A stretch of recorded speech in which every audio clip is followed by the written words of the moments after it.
Assalamualaikum warahmatullahi wabarakatuh. Puji syukur kehadirat Allah Subhanahu wa Ta'ala yang telah melimpahkan rahmat serta hidayahnya sehingga kita bisa mendengarkan ceramah ini. Sholawat serta salam semoga selalu tercurahkan kepada junjungan kita Nabi Muhammad Sallallahu Alaihi Wasallam beserta keluarga dan sahabat-sahabatnya yang kita nantikan syafaat beliau di yaumul qiyamah.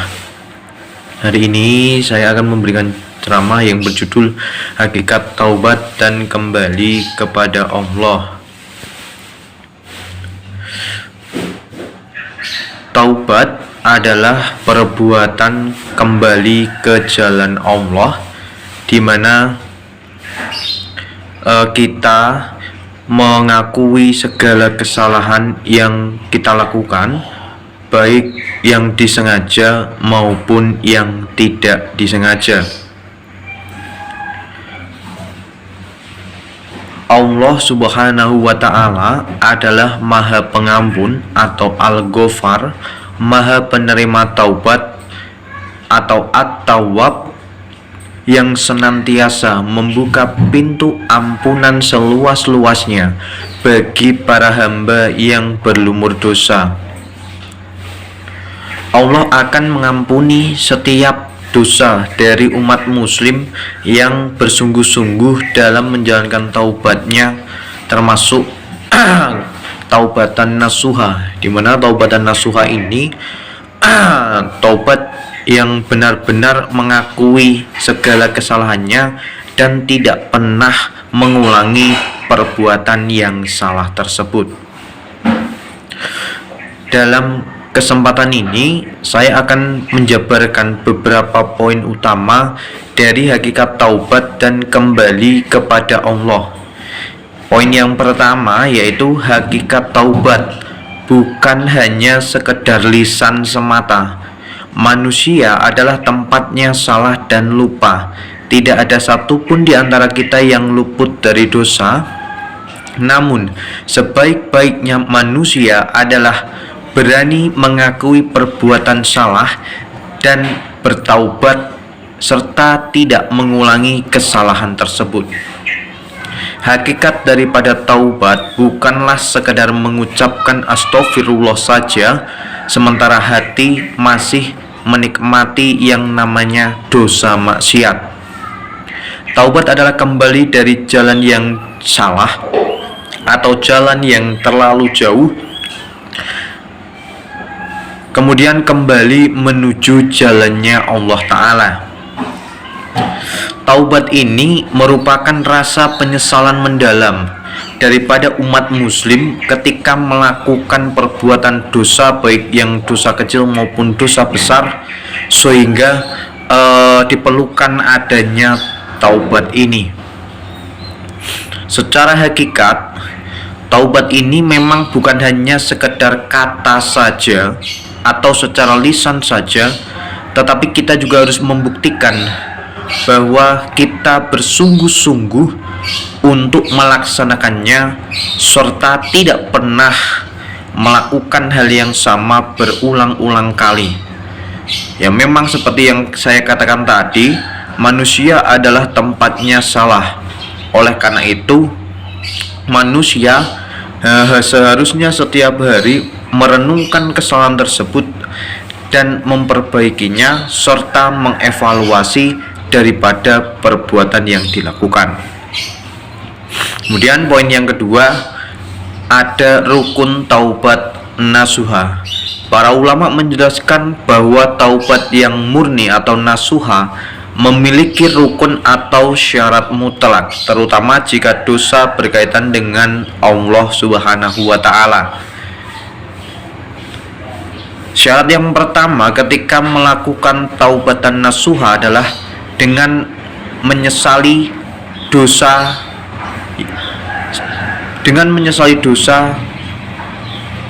yang bersungguh-sungguh dari dalam hati manusia tersebut. Kemudian berhenti melakukannya. Dan yang ketiga, bertekad atau mempunyai tekad yang kuat untuk tidak mengulanginya lagi di masa yang akan datang. Kemudian jika dosa berkaitan dengan sesama manusia, maka kita sebagai umat muslim yang baik juga harus berani meminta maaf kepada orang yang telah kita sakiti atau orang yang secara sengaja ketika kita menghadapi orang tersebut melakukan dosa yang disengaja maupun yang tidak disengaja. Sebagai contoh, ketika kita bertemu dengan orang, nah kemudian kita menggunjingkan orang tersebut, kemudian kita menjelek-jelekan orang tersebut di mata orang lain, maka secara tidak langsung kita sudah melakukan perbuatan dosa. Sebisa mungkin segera minta maaf kepada yang bersangkutan agar dosa kita diampuni oleh Allah Ta'ala. Kemudian selanjutnya hakikat daripada kembali ke jalan Allah yaitu innabah atau kembali pada Allah. Kembali pada Allah adalah puncak daripada kesadaran seorang manusia. Allah berfirman dalam Quran surat Asy-Syura ayat ke-25 yang berbunyi, dan dialah yang menerima taubat hamba-hambanya dan memaafkan kesalahan-kesalahan serta mengetahui apa yang kamu kerjakan. Dari surat ini Allah menyukai orang yang bertaubat dan menyucikan diri dari perbuatan yang melanggar aturan agama. Allah memaafkan segala kesalahan yang dibuat oleh manusia, dan Allah juga mengetahui apa saja yang dikerjakan oleh umat muslim, baik ketika melakukan perbuatan yang baik maupun perbuatan yang salah. Oleh karena itu, kita sebagai umat muslim memang harus kembali ke jalan yang Allah ciptakan, yang Allah ridhoi, agar perjalanan kita sebagai manusia di dunia mendapatkan pertolongan dan keberkahan dari Allah Ta'ala.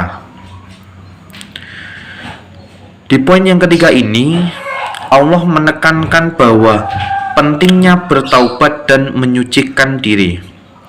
Menyucikan diri bukan hanya secara fisik saja, melainkan melalui hati yang bersih. Jangan pernah merasa putus asa sebesar apapun dosa yang pernah kita lakukan. Selama kita masih hidup, pintu ampunan akan terbuka lebar, dan kita jangan sampai terlambat untuk mengakui kesalahan yang pernah kita lakukan, karena kesempatan tidak datang dua kali. Kemudian poin yang keempat yaitu tanda taubat diterima. Tanda utama dari taubat yang diterima adalah perbaikan diri atau evaluasi diri.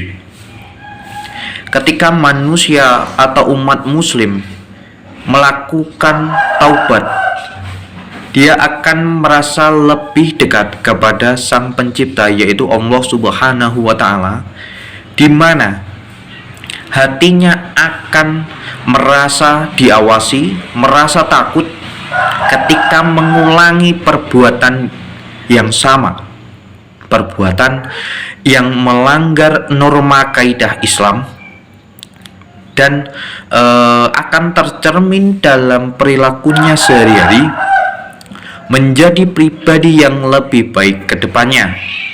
Sehingga tanda taubat diterima oleh Allah adalah ketika manusia itu sudah merasa tenang dan merasa dirinya lebih dekat kepada Allah Ta'ala dan tidak mengulangi perbuatannya di masa lalu.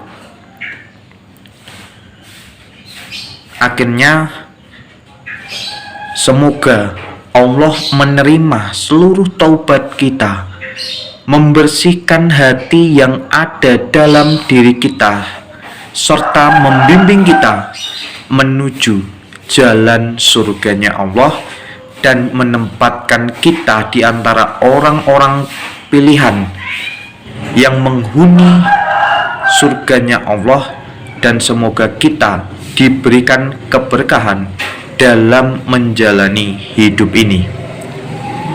Demikian yang bisa saya sampaikan. Kurang lebihnya mohon maaf. Barakallahu fikum dan semoga bermanfaat. Wassalamualaikum warahmatullahi wabarakatuh.